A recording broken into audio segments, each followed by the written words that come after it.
My goodness, Jeff Garcia did 28 interviews for me in one day at 12 minutes apiece. Talk about like a finely tuned athlete. Told him we had 28. He got to number 14. He stood up and he said, "That's halftime." And I was like, "You're keeping track?" He's like, "You're darn right I'm keeping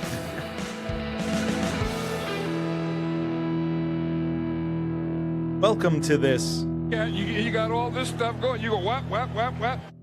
Episode of the Maz's Musings podcast. And we're still in the midst of, well, I won't say the afterglow of the Super Bowl, but we're still Super Bowl adjacent anyway. And this week's topic is related to football, but it's also related to radio, because we're talking with Kyle Belanger, who is a media professional, both as a reporter and as a producer and behind the scenes kind of work. And he's also an educator and just really a jack of all trades. And he is going to be talking about the work that he did this past week on Radio Row before the Super Bowl. He was there, and he's been there basically every year since the 2014 season's culmination, which was the Seahawks and the Patriots, Malcolm Butler, etc. But his primary goal during that week is facilitating a whole bunch of interviews and all kinds of media avails and things like that for that whole week of craziness that precedes the Super Bowl. Because as he'll mention in this episode, the Super Bowl is much more than a football game. It is an event. It is a global event. And so there's so much work that goes into it and so many special interests and special projects that are connected to it. So I'm really interested and really excited to talk with him about all of these different ins and outs of it. It's going to be a load of fun. And you know what else is a load of fun? Of course, it's Megan's Cuckoo Bananas Joke of the Week. And now it's time for Megan's Cuckoo Bananas Joke. Hi, Megan. Hi. Do you have a joke for us today? Yes. Okay, let's hear it.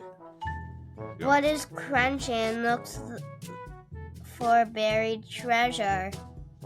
What is crunchy and looks for buried treasure? I don't know. A pirate ship. That's a good one. All right, that's it. Nothing else to say? Bye bye. Cruise week. I'm on a cruise this week. All right, so moving on, we are going to go straight into our talk with Kyle Belanger. Kyle actually helped me out with this week's Maz's Mickey Minute, so that will be incorporated with our main topic this week. So, here we go. All right, well, I am here with Kyle Belanger, who is a media savant and shaper and molder of young minds. Well, I guess I can say younger than me minds, at least, and just overall great guy, good friend of mine from going back many years, more than several at this point. And we're going to talk about, what do they call it these days? Radio Row, Media Row? Media Row. They've rebranded, officially rebranded it, yeah. We're finally getting into the modern era here. But before we get into our main discussion and everything, Kyle, I always give the guest an opportunity to introduce themselves better than I ever could. So if you'd like to let people know who you are, etc., this is your chance to fire away. Gosh, I should have had an extra therapy session to figure out who I am. Chris, thanks so much, man. I am Kyle Belanger. People might remember me as KB from the Average Joe Show. which was the afternoon sports talker on the ESPN radio station out of the Basketball Hall of Fame for a number of years. Maybe you remember me from being a sports writer at the Recorder in Greenfield. Maybe you remember me from being your professor at Springfield College. Maybe you remember me from my time at Mass Live. Maybe you're like, isn't that guy that we saw at the Hall of Fame, at the Naismith Memorial Basketball Hall of Fame, interviewing Hall of Famer X? Yeah, the answer is yes. I'm all of those people. I'm also just, maybe you remember me from my 6 years on the South Hadley School Committee. Maybe you remember me, like, there's, right? I mean, like, this is Western Mass, right? We do all the I things all forgot the public time. servant. Yes. Yeah. Maybe you remember me from All Our Kids when I, so I don't know. Maybe I played Santa Claus for your children. I am Kyle Belanger. You can find me on all the socials at KB in the KC, because I'm no longer KB in the 413. About 2 years ago, I moved to the Kansas City area, where I'm now really, really lucky to not only be the sports writer and de facto sports editor at the Leavenworth Times, which is the oldest daily newspaper in Kansas, but also where I am lucky enough to be a professor of sports journalism at Benedictine College in Atchison, Kansas, which is about 30 miles north of Kansas City, Kansas, a tiny town called Atchison, which is the birthplace of Amelia Earhart. And yeah, I've been here now this is my second year on campus here. And yeah, or maybe you remember me from all the stories about the professor that goes to the Super Bowl every year, which seemed, our friends at Western Mass News and Channel 22 would do that every year when I was at Springfield College. And yeah, so Chris, thank you so much for having me. I'm really excited to see your face, to chat, to thank you for all you're doing, and also just to cut it up, bro. Well, thanks for taking the time to be here. I know that, we had some scheduling to work through and everything, so I appreciate it. Especially, I've got an accelerated week this week because we're heading out on vacation on Friday. So thanks for making this work with me, and I'm really excited to hear about this experience on Media Row. I keep wanting to say, I'm going to say Radio Row a bunch of other times because I'm just you should say Radio Row. But I'm gonna, let me empower you to say Radio Row. You're officially allowed to say it.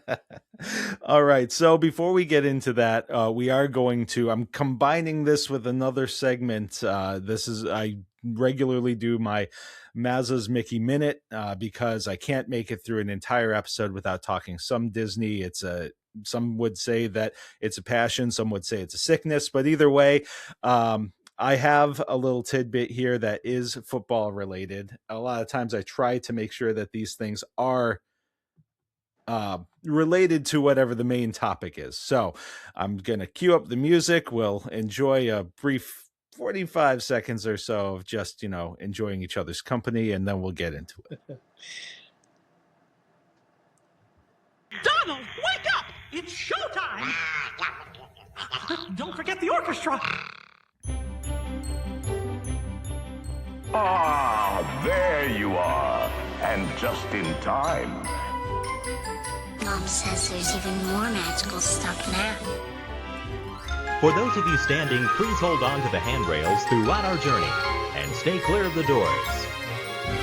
Hang on to them hats and glasses, because this here's the wildest ride in the wilderness. And here we go!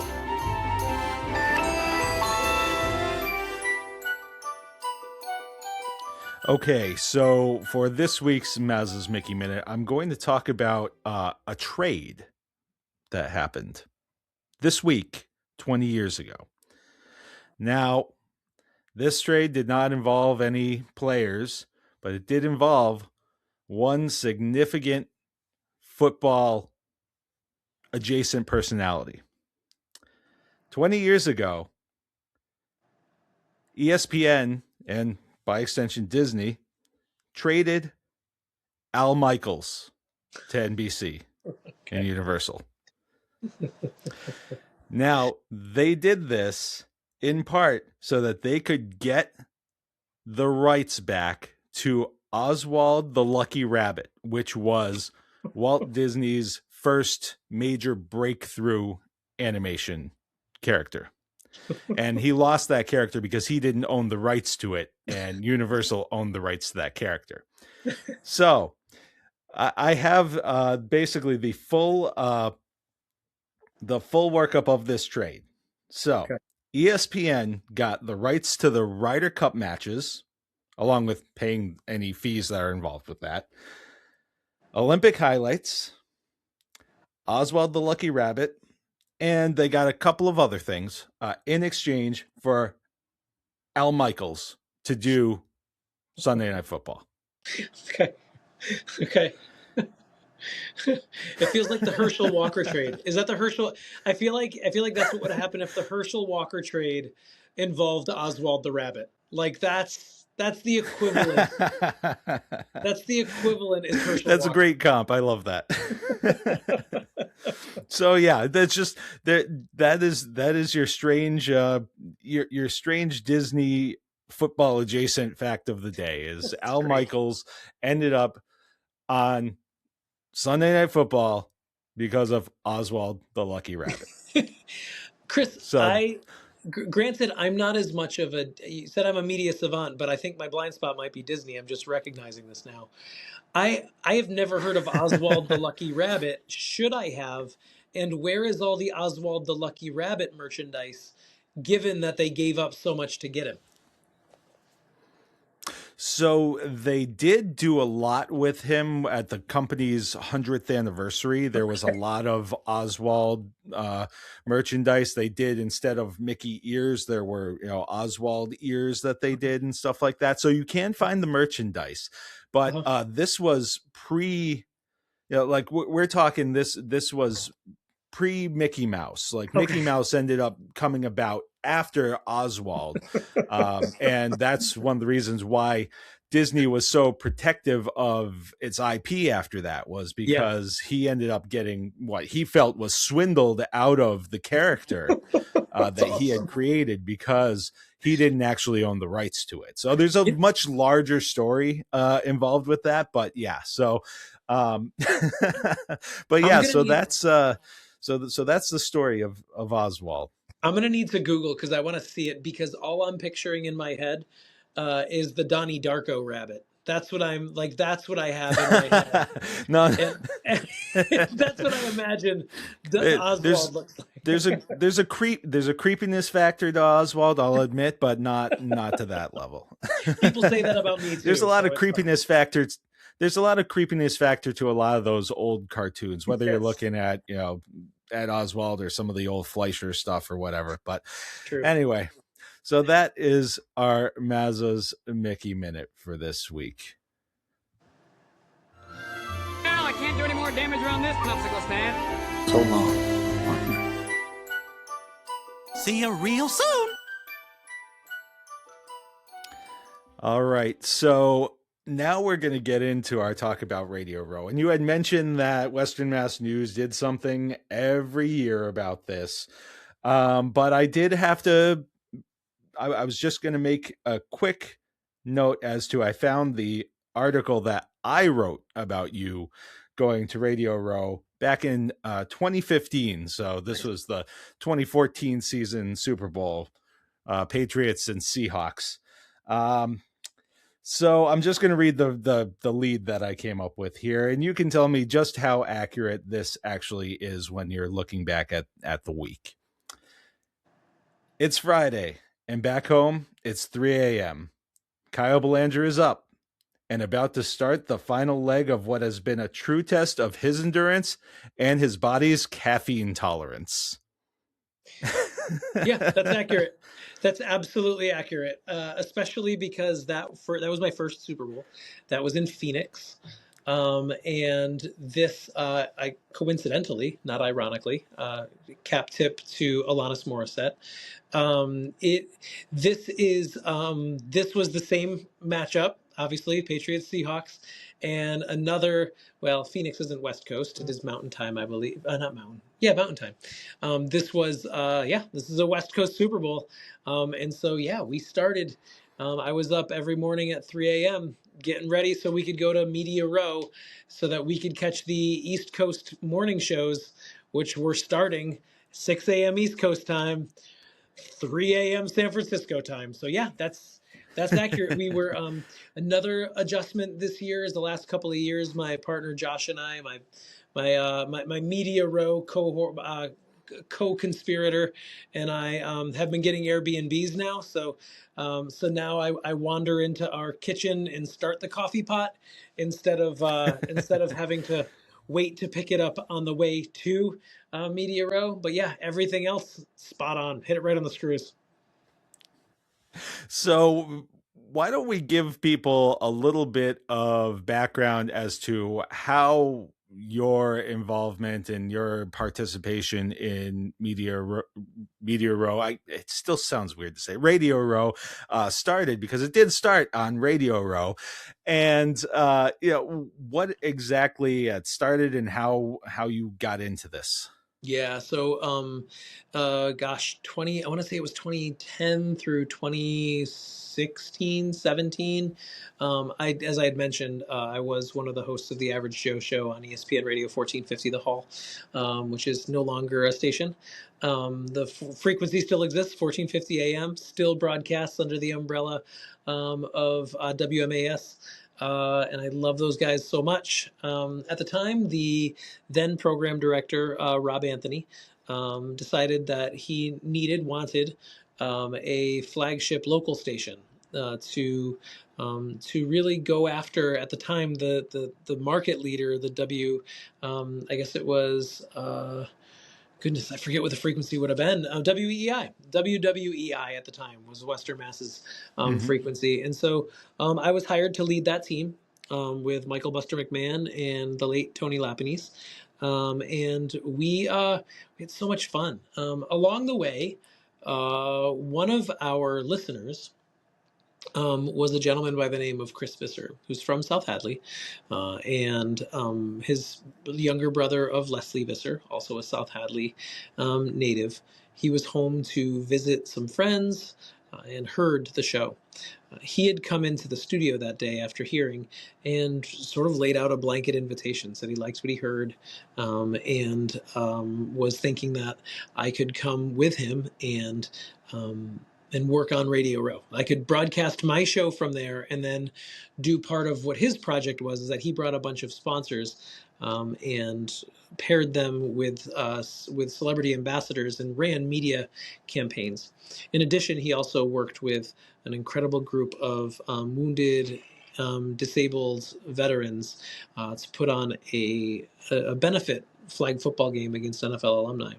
At the time, my two sons were infants, and it didn't feel like that would have been fair to leave. And so I put a pin in it. I said, I would love to talk about this later, but right now it's just not right. A couple of years later, the invitation came up again, and my infants were toddlers. So I decided that was the time to do it. And really what happened was the beginning of a decade-long love affair with doing this work on Media Row, with going to the room with thousands of the most visible outlets and media personalities, all of whom are creating their media based around, like you and I both know, that the Super Bowl is only very fractionally about a football game. It is the epicenter of media and culture on the globe for that week. And I would argue, and I have argued, and I will argue, that there is nothing that reaches that level across the globe. You can say, of course, the World Cup, which we're going to have here in Kansas City as well, but the World Cup is something that is spread over, number of weeks, more than a month, across several sites. You can say Grammys, you can say Academy Awards, you can say, and anything you say, well, it is impressive and magnificent.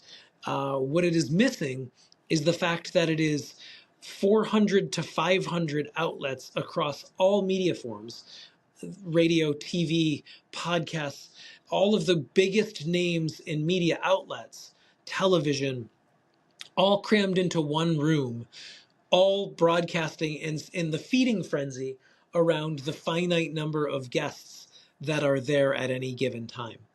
So while I do tip my cap to all of those other events, I do maintain that there is nothing as big and impactful, singularly big and impactful as a week on Media Row. This year, they shrunk the Media Row room by 120 tables. Chris, they did not shrink the number of outlets by 120. The number of outlets continued to grow. They shrunk the number of tables by the number that I heard was 120, which just added, they got rid of, fans were no longer there this year, but it certainly felt as chaotic as ever because just the size of the space shrunk and the number of people went up again. Now, trying to remember, because I was listening to a few things for this Super Bowl, Radio Row and like the team hotels and all that kind of stuff, those were in two separate locations. Am I correct that Radio Row was in Santa Clara and some of the other team related things were offsite, more in San Francisco? I think you might have flipped it, but yes, you are correct that they were all. okay. San Francisco is my least favorite city. This is my second San Francisco Super Bowl. It's a beautiful city. I love San Francisco. That's where Media Row was in San Francisco, right downtown at the Moscone Center. You'd see the Golden Gate Bridge as we were driving in every morning, right down from Oracle Park. It was beautiful. And it was 40 miles away from Levi Stadium where the game was. So every day, and I believe the team hotels were in San Jose, which is another 12 to 15 mile drive. So when we arrived, every other city that I've been to, save for Minneapolis, which was a mistake we can all forget. Minneapolis in February is a bad idea. But this, San Francisco, when you arrive, it's interesting because we hear all week on the broadcast, Super Bowl, San Francisco, Super Bowl. But really, you don't have to read the fine print. You just got to read what's on the actual document. It said Super Bowl 60, San Francisco Bay Area. And so they throw the city on there. But actually, it's, every day around 2 p.m., you would see a throng of media members heading to the media shuttles that would then take you the 30 miles away to Santa Clara to Levi Stadium. And there was one day, I forget which day it was, but reading all the press releases every day, the one day they were going to the team hotels, which was in a third location in third city. And so I understand why the NFL really enjoys San Francisco. It's beautiful. It's one of the cleanest, friendliest, yummiest, great food cities. But from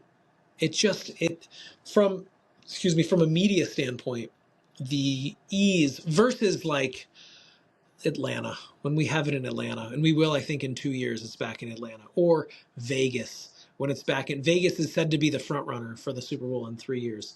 Next year is Miami, then it's Atlanta, and then they haven't announced 3 years from now. They say it's rumored that Vegas is the front runner. Atlanta and Vegas are ideal because everything's centralized. In Vegas 2 years ago, we are in, I think it's the MGM Grand for Media Row, and the Raiders Stadium is like a covered walkway away from the MGM Grand. Atlanta, the Mercedes, or whatever the stadium is Media Row is in the convention center, which again is right across the highway from the stadium and is also connected to, I forget what the name of the stadium is for the Atlanta Hawks, which is where media opening night is. So it's all right there. Houston, same thing. San Francisco is just, it's just so spread out. It makes for difficulty for the media members who are there to do the storytelling job for sure. Now we're talking more about this specific experience. What was your main goal? What was your main purpose being there this time around? I know that you had said something to the effect of, there were more than 40 interviews kind of all over the place running around. Obviously, we've talked about how this is really an endurance test in a lot of ways. For sure. But what was the mission for you and your crew this time around in the San Francisco Bay Area?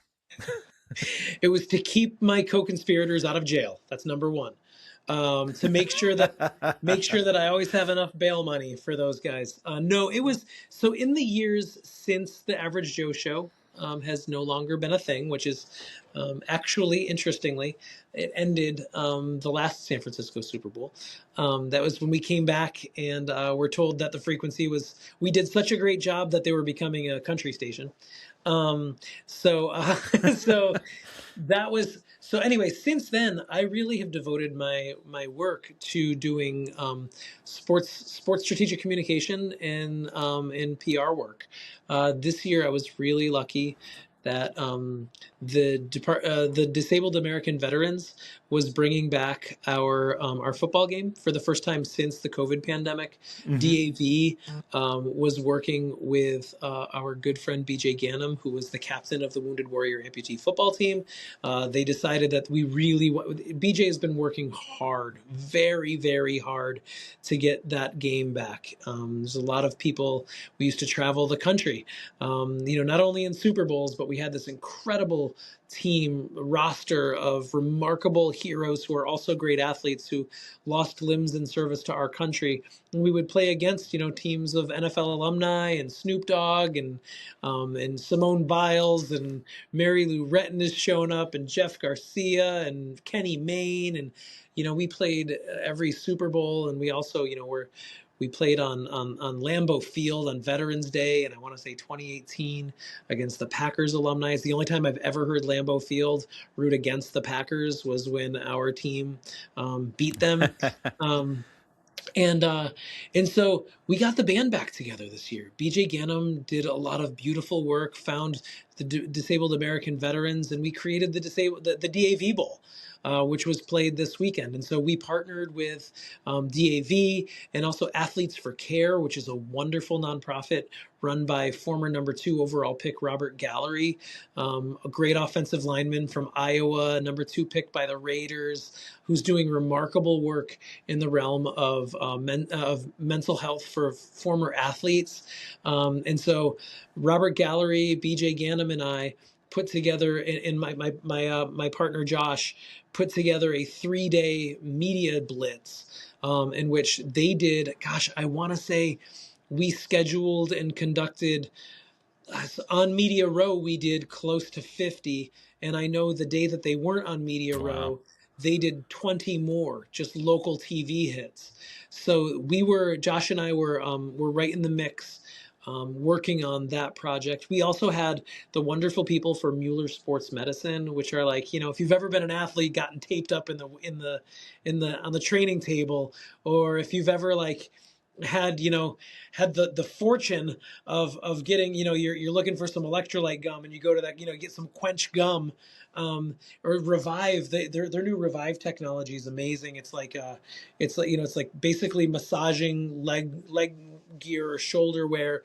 They wanted to partner with us too, to make sure that they could spread their message. So we were fortunate to work with Jeff Garcia, former 49ers and Eagles great, who's also a Bay Area native, and Chris Myers, right? The voice of sports as we know it. So we had Jeff Garcia one day and Chris Myers another day. And each of those 2 days, those guys, my goodness, Jeff Garcia did 28 interviews for me in one day at 12 minutes apiece. Talk about like a finely tuned athlete. I told him we had 28. He got to number 14. He stood up and he said, "That's halftime." And I was like, "You're keeping track?" He's like, "You're darn right I'm keeping track." So that was the mission this week, was really taking care of those two groups. Josh, my good friend Josh, who I work with, also works with Sean Merriman of the San Diego Chargers, who was there as well. And so he was with us for quite a bit on 2 of those days. But my primary focus was Disabled American Veterans and Mueller Sports Medicine. Now, obviously, you've talked about some cool and in some cases very prominent people that you've been working with on Media Row, and I'd imagine you end up rubbing elbows with all kinds of people. I always wonder, of course you're in a professional capacity, so there are obviously quote unquote rules, etc. But is there anybody where you were just absolutely starstruck to be in the presence of? I recall, and of course I was also a more of a Cub reporter at this point, but one of the first like major sports personality events that I ever covered was, of course, the Hall of Fame enshrinement and the press conference they used to do in the hall before then, where they'd present the jackets, which Loved they those. don't do there anymore. But that's a whole different thing. But the first one of those that I covered was the 92 Dream Team. Now, and so for me, these were guys that I had on a poster on my wall. I ended up from me to, my dog sitting behind me, from Larry Bird and, David Robinson. And so that was one of those moments where, of course, I'm in a professional capacity, but on the inside, I was just like, oh my God. The other one that I have is I once shared an elevator with Ray Bork when his son was playing in Hartford. And I was covering the back when they used to pay people to cover AHL games, when I'm aging myself here, but when they used to actually the visiting the visiting newspaper would send a local to go cover the AHL game, and I ended up heading down to the locker room in a. He actually held the door for me, and I walked in, and I was face to face with Ray Bork, or as face to face as I'm going to be with Ray Bork, and so I'm just like, thanks, Ray. And I turn around, and I'm texting. I'm just like, I am in an elevator with Ray Bork. So, just to give some perspective as to some of those moments for me, but being somebody who in your case, you've done this for a long time. You're a real pro, a real vet.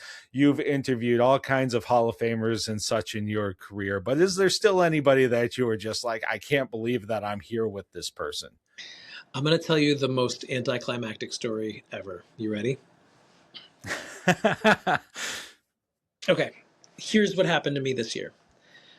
Truth is, really no one, I don't get those feelings anymore, except this year. People might know that I'm a real sports card nerd.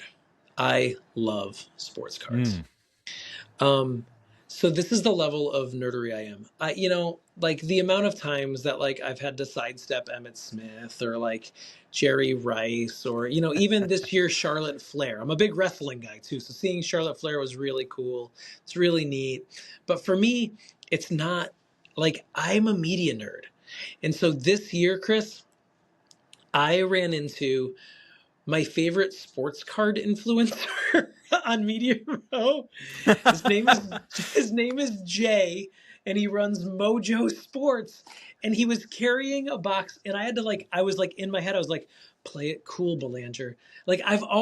My wife busts my chops because when we're downshifting at the end of the night and we're watching reels lying in bed, she'll catch me watching guys my age opening packs of 1995 Donruss or whatever. Right? That. She's like, oh, watching more guys opening cards. So I'm like, yeah, I am hoping for the Billy Ripken.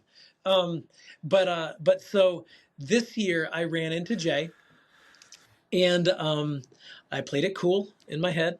I saw he was carrying a 1991 Upper Deck football box with him still in the plastic case. And I said, I was playing it cool. Is that 1991 Upper Deck football? And he goes, you notice it? And I was like, notice it? I was like, that's one of my favorite sets. I was 13 when that came out. And I ripped for the Joe I did the whole thing, right? And he's like, do you want to rip one for me? And in my mind, I'm like, this is Jay from Mojo. I'm going to be on his channel. I'm going to totally be on his channel. And so his cameraman starts filming. I rip a pack of it. I get the Joe Montana card, the very first pack. And I'm like, this is amazing. This is amazing. I hit the chase card right away. So I'm like, me and Jay are going to be best friends now. This is great. I'm like, I finally made it. And so throughout the day, I keep seeing him walking around. He's making lots of content. He's like, giving Trevor Lawrence his rookie card. Like he's like walking around, like he getting all this. He finds sketch. They do like a whole like thing on his page. And at the end of the day, I walk up and I say, "Hey Jay, thanks, man. That was really fun." And he goes, "Do you want to rip another?" And I was like, "Oh." So then I'm in my second video on Mojo. And then I end up in a third video Mojo. He asked me, we got into talking a little bit.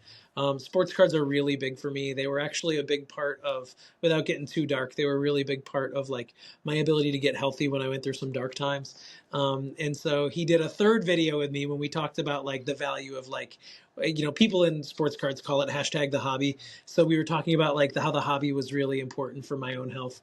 And yeah, so that, and we walked out and my guy Josh goes, "That's who you get excited for?" I was like, "Dude, shut your face. That was Jay from Mojo. Like, that's my dude."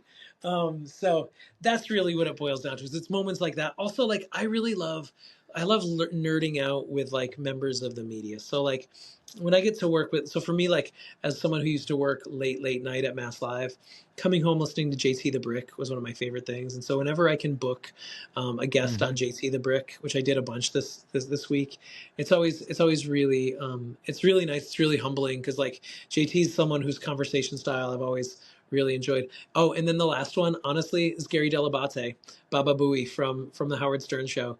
I saw him walking around one day, just walking around, kind of like just checking stuff out. I don't even think they were recording, but just to have a quick conversation with Gary, and letting him know that like the future of broadcasting is coming. And I assured him, he was like, without using his language, he was like, "Good luck teaching a bunch of generation of TikTokers to have long conversations." And I was like, "Look, I want to assure you, Gary, like we're out here, we're doing it, and like the future of broadcasting is coming, and it's bright, and there's a lot of really curious and compassionate and skilled broadcasters coming." So it's like really nerdy moments like that.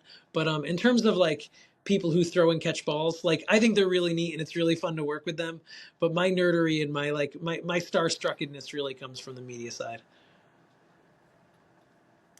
Now, I mean, it's really interesting that you mentioned that. It's a question that, I mean, I'd imagine that the name has certainly changed, and the name has changed to reflect how people are consuming different media. How have you seen the approach to this event? People and their coverage of the Super Bowl, how's it changed over the past 10 years? I mean, I'd imagine that it's been massive in the shift. Massive. I'm looking for a printout of a schedule that we had, because it's changed so much. So 2 years ago in Vegas was the first time it was called Media Row. It was when they changed it to Radio Row. See, you're already dating yourself by looking for a printout. You're totally right. You're totally right. So here's how it's changed though. By saying Media Row and by officially like admitting that like the majority, I'm not even going to go into the math because A, math is fake, and 2, I'd get it wrong. But the way that it used to work back in the olden days, way back in the 1900s, is that that radio works on a clock, right? And so like I knew if I was booking Jeff Garcia, that I could book him, and every single one of those stations knew that like they were getting him on the clock from the time they come back from break at 9:03 a.m. to the time they have to go to break at 9:12. And the next person was going to get him from 9:17 to 9:27 because there was a clock. And like, I'm totally old man shaking fist at clouds right now, but there was an order to that, right? Now, with all these young whippersnappers in their podcasts, there's no clock. And so like there were many times this week when like, when like the guys in Denver who I really like, they do one of the best podcasts I know, or like, but I had to be like, yo, like, wrap it up. Like I've got someone that has booked this next, and I've got to get Jeff Garcia, who could be mayor of this room, through the sea of people, all of whom want a piece of Jeff Garcia. Everyone wants to be like, Jeff, remember that time that you cut in front of me in traffic? Remember that time that I served you your French fries in San Jose? Everyone wants to do that. Meanwhile, I've got like a job to do. I got to get Jeff from Denver to Vegas to San Jose to Sirius XM to Sportico to Newsweek, all in the next like 30 minutes. And like, the dudes from whatever podcast, like they're excited because they get Jeff Garcia. So that's one of the main ways that it's changed, is like just that we're no longer stapled to the traditional like broadcast clocks. So I'd imagine that there's also that creates constraints, but it can also create some flexibilities. Or am I, looking too glass half full there? Maybe a little bit, but there are opportunities. Here's how there's opportunities. Invariably, people run behind, and so here's a very specific example. When I had Chris Myers on Thursday, there was one of the major stations was running like 45 minutes behind. I was able to keep him on that station, but by looking and seeing that the next 3 spots were all podcasts. So I was able to quickly, while he was on he was on his hit for, I forget which station he was on. I had 12 minutes to run across the room 3 times to be like, if I can get him here, can you fit him in here? Like, can you? So there's definitely more flexibility than there used to be. But I tell you what, people still, like the people who are on terrestrial radio, have a right to be very upset when the digital folks, forget that it wasn't always called Media Row. We're there Sure. because of the radio folks. Yeah. It's honestly, it's a lot like me as a newspaper man and my relationship with the TV crews who always show up 15 minutes late, and we got to wait for them. Yes, very much so. Very, very much so, for sure. All right. So looking back at this entire week, we didn't even really, and it wasn't the purpose here. But we didn't even really talk any real football, that's okay because Greg and I talked 2.5 hours worth of football in advance of the Super Bowl. But when you're looking back at the experience of this past week, if you had, you've got a couple of minutes and somebody says, "Oh, hey, how was San Francisco?" What's the one thing, the go-to thing that you're taking from this, and you're saying, this is what happened, this is what made it great? Yeah, it's just a great city. It's just a great city, and I'll say, without getting political at all, I think one of the things that really stood out to me was just how proud I was of hearing people change their mind about what they've been told about San Francisco and the reality of San Francisco. It really heartened me to hear people excited to interact with a city whose narrative in some circles is one that is just not true. And so I really enjoyed it. It was a beautiful week. It was like in the 60s all week long. The city really showed out. Like the food was great. The restaurants were great. And that's going to be my prevailing memory of this one is Lord knows the Patriots didn't give us much to remember. And so no, they did not. It was very forgettable. But what I'll always remember is how in this moment, and honestly, in this moment, in this space, in this historical moment, when external forces were looking at the halftime show, we're looking at the host city and trying to turn it into something that was divisive and somehow a referendum on some political agenda. Everyone in that room that I spoke to, and everyone in that city who I spoke to, said no to that.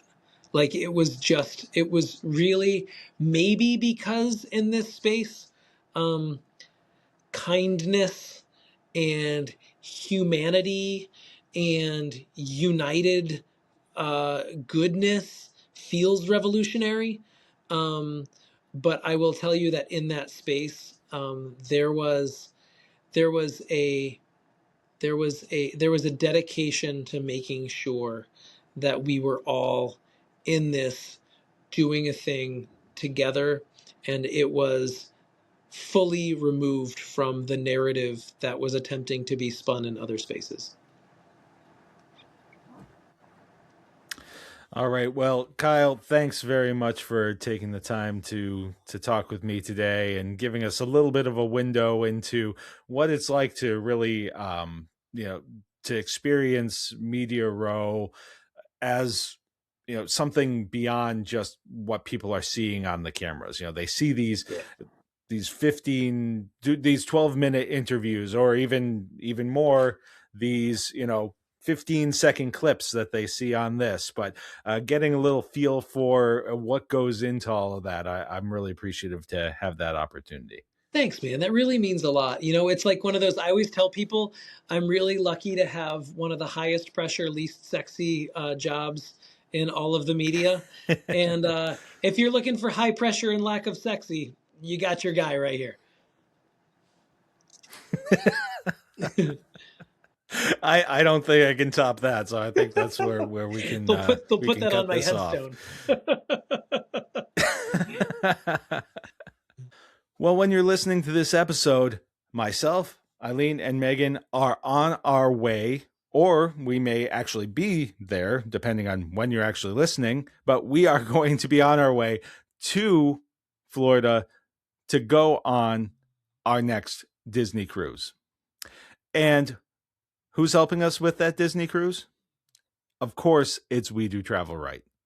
Because We Do Travel Right has that one-on-one service of an agent, but that agent has a team of people supporting them and helping them, making sure that you are getting all of the best dining and hotels, and making sure your park tickets are taken care of, and really just making sure that the trip is yours, that it is tailored to what your family wants and what your family needs, both in terms of your preferences and your budget. Speaking of budget, the best part about We Do Travel Right is their services are free. That's right. Whether you're going to Disney, going on a cruise, going to Universal, or going to an all-inclusive, look, those places are charging you for the use of an agent, whether you're using the agent or not. So doesn't it just make sense to use the agent? So, if you are ready to get your next magical vacation started today, go to WeDoTravelRight.com/Mazza.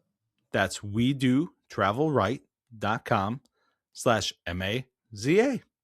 Well, thank you for listening to this episode, and thank you, Kyle, for joining me. That was a lot of fun. Really interesting to learn more of the ins and outs of what goes into making media days like the ones that you see before the Super Bowl on Media Row actually happen, and some of the interesting side projects and the different things that are associated with the game without actually being, part of the game.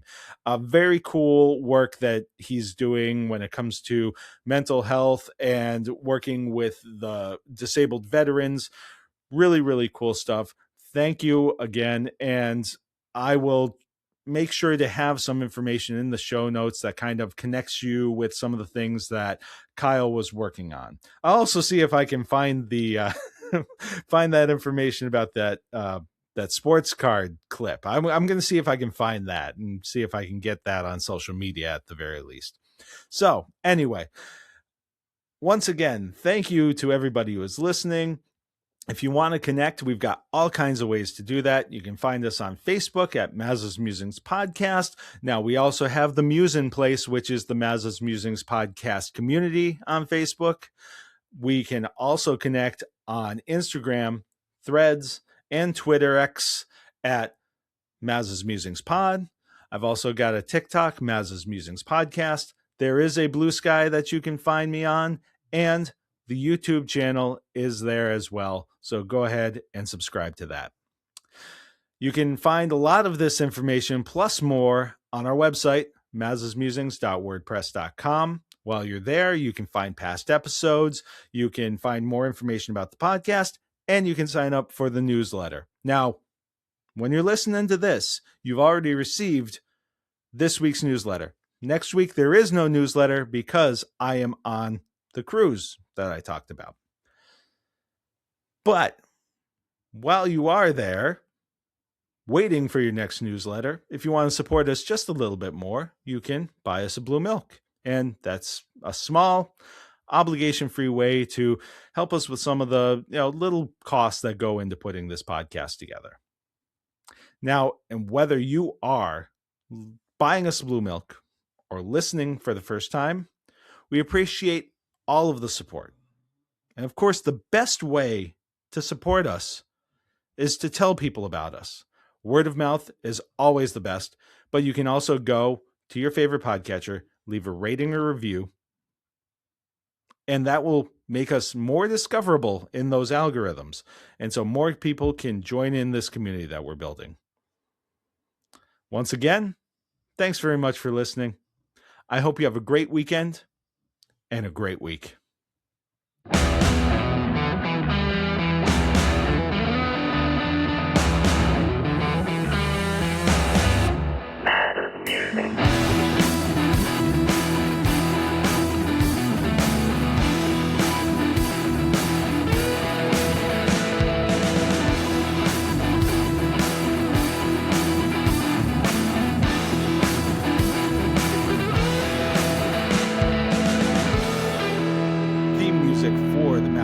Podcast is brought to you by Hi Dad Soup. Check them out at Mickey and Minutes on Instagram.